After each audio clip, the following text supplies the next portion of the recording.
తాజా అంశాన్ని చూస్తున్నాం. హైదరాబాద్లో డ్రగ్ విక్రయిస్తున్న 9 మందిని పోలీసులు అరెస్టు చేశారు. దీనికి సంబంధించి మరింత సమాచారం మా ప్రతినిధి నాగార్జున అడిగి తెలుసుకుందాం. నాగార్జున, చెప్పండి, డ్రగ్స్ పట్టివేతకు సంబంధించి మీ వద్దున్న తాజా సమాచారం ఏంటి?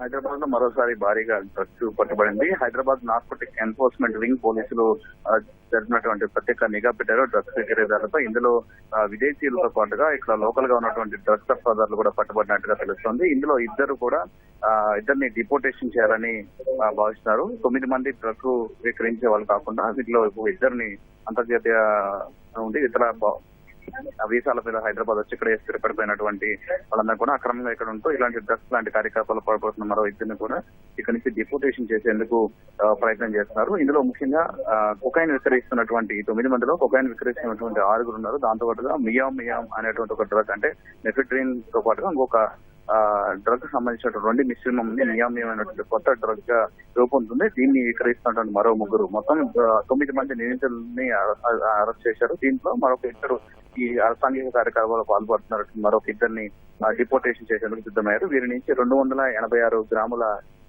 కొకైన్ తో పాటుగా 11 ఎక్స్ట్రసీ స్వాధీనం చేస్తున్నారు. దాంతో పాటుగా వీళ్ళ దగ్గర ఒక దేశవాళీ తుపాకీని కూడా స్వాధీనం చేస్తున్నారు. వీళ్ళకి సంబంధించినటువంటి 12 మొబైల్స్ ని కూడా స్వాధీనం చేస్తున్నారు. సో వీళ్ళకి కూడా గోవా నుంచి, బెంగళూరు నుంచి వీళ్ళకి సంబంధాలు ఉన్నాయి. అక్కడి నుంచి డ్రగ్స్ తెప్పిస్తూ ఇప్పుడు అవసరాన్ని వారికి విక్రయిస్తున్నట్లుగా సెక్యూరిటీ పోలీసులు గుర్తించారు. వారిపై నిఘా పెట్టడం ద్వారా ఈ డ్రగ్ వ్యవహారం బయటపడింది. దీంతో పాటు ఇప్పుడు వీళ్ళ దగ్గర ఉన్నటువంటి కాల్ డేటా ఆధారంగా వీళ్ళ కస్టమర్లు ఎవరైతే ఉన్నారో వీళ్ళ నుంచి కొనుగోలు చేస్తున్న వాళ్ళ వివరాలు కూడా సేకరించేందుకు సిద్ధమయ్యారు. వీళ్ళ ఫోన్లు స్వాధీనం చేసుకుని వాళ్ళ డేటా విశ్లేషించి అందులో వీరి నుంచి కొనుగోలు చేస్తున్న వాళ్ళని కూడా త్వరలో వాళ్ళకి నోటీస్ ఇచ్చి వాళ్ళని కూడా అదుపులో తీసుకునే అవకాశం మనకు కనిపిస్తోంది.